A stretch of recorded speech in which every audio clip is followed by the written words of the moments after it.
National 5 biologists, let's do this past paper question together. So this one says the apparatus shown can be used to investigate the effect of the total leaf surface area on the rate of water uptake.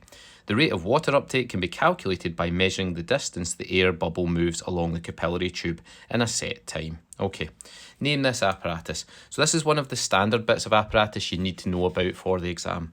Okay, and this one is called a pitometer. Okay, and it measures the rate of transpiration in a leaf. Okay, by looking at this scale, you can see as the air bubble moves along the scale, that means that there's a greater rate of transpiration. Okay, and you would do it in a set time period. The apparatus was set up and the distance moved by the bubble in 10 minutes was recorded. One of the leaves was then removed from the plant and the distance moved by the bubble was measured over another 10-minute time period.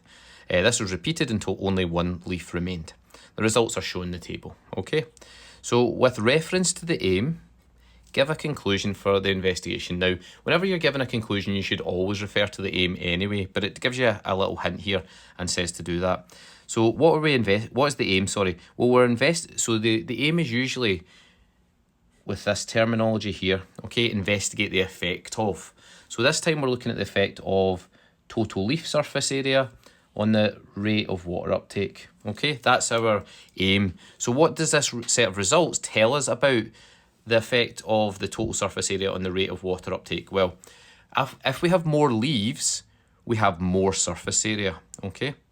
So the distance is greater, i.e. the rate of water uptake is greater, okay? And what we'll do actually is we'll just write down what these indirect measurements in the table are actually measuring from our aim, okay? So that's the rate of the water uptake.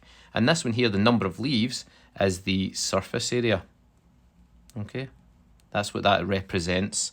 So if we just replace those terms with the actual variables rather than indirect measurements, then it's easy to write the conclusion, because what we can say is as the total surface area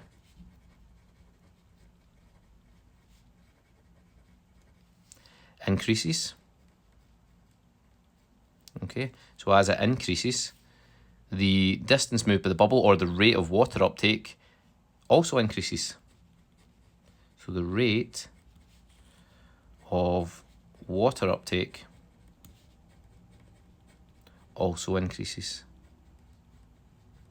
Okay, and you could say the inverse of that. You could say as the total surface area decreases, the rate of water uptake decreases as well, okay? But anything that shows that relationship would be acceptable for that one, okay? And that's how we answer those conclusion questions. C, part 1, name the process responsible for the movement of water and its evaporation from the leafy shoot. Okay, so that is going to be transpiration.